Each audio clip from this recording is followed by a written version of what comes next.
Halo, Assalamualaikum warahmatullahi wabarakatuh. Selamat datang di kelas pembelajaran tentang hukum-hukum Newton. Bersama saya, Rahma Dini Malta dengan NIM 21231089 dari Prodi Pendidikan IPA Universitas Negeri Padang. Pada kesempatan kali ini, kita akan membahas tentang hukum yang sangat fundamental dalam dunia fisika.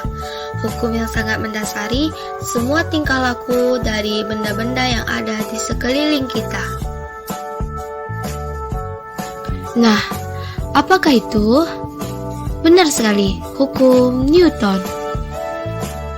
Nah, pengertian dari hukum Newton sendiri merupakan hukum gerak yang menjadi hukum dasar dinamika dengan cara merumuskan gaya terhadap pengaruh gerak pada benda tertentu. Apakah teman-teman tahu siapa penemu hukum Newton ini? Jadi, hukum Newton ini pertama kali ditemukan oleh Sir Isaac Newton pada tahun 1665. Hukum Newton ini terdiri atas 3 macam. Yang pertama yaitu hukum 1 Newton, yang kedua hukum 2 Newton, dan yang terakhir yaitu hukum 3 Newton. Mari kita bahas satu persatu. Yang pertama, hukum 1 Newton. Hukum 1 Newton juga disebut sebagai hukum kelembaban atau hukum inersia. Inersia adalah keadaan benda cenderung mempertahankan posisinya atau malas bergerak. Bunyi dari hukum 1 Newton yaitu jika resultan gaya yang bekerja pada benda sama dengan 0, maka benda yang awalnya diam akan tetap diam. Benda yang awalnya bergerak lurus beraturan akan tetap lurus beraturan dengan kecepatan tetap. Secara matematisnya, hukum 1 Newton dinyatakan sebagai sigma F sama dengan 0, di mana sigma F adalah penjumlahan gaya atau resultan gaya yang sama dengan 0. Untuk penerapan hukum 1 Newton, perhatikan baik-baik ilustrasi berikut. Apabila seseorang mengendarai mobilnya dengan kecepatan konstan, tiba-tiba dia mengerem mendadak karena melihat seekor babi yang sedang menyeberangi jalan, maka pria tersebut akan terdorong ke depan.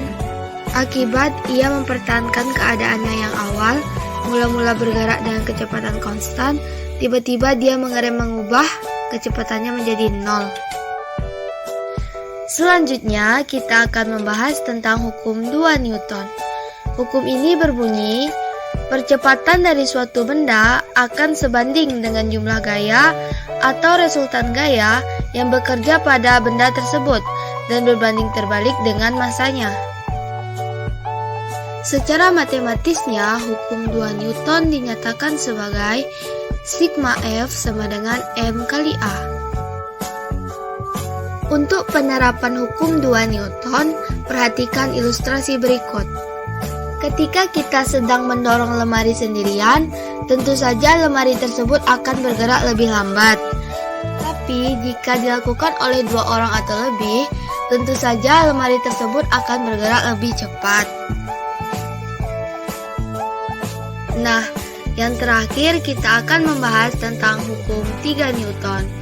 Hukum ini berbunyi, ketika suatu benda memberikan gaya pada benda kedua tersebut memberikan gaya yang sama besar, tetapi berlawanan arah terhadap benda pertama. Untuk penerapan hukum 3 Newton, perhatikan ilustrasi berikut. Pernahkah kamu memukul tembok? Dan apakah yang kamu rasakan? Tentu saja itu akan terasa sakit.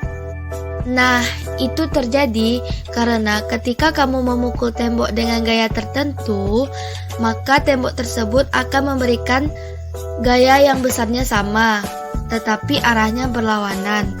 Baiklah teman-teman, sekarang sudah jelas ya mengenai hukum-hukum Newton. Tetap semangat belajar dan saya akhiri. Assalamualaikum warahmatullahi wabarakatuh.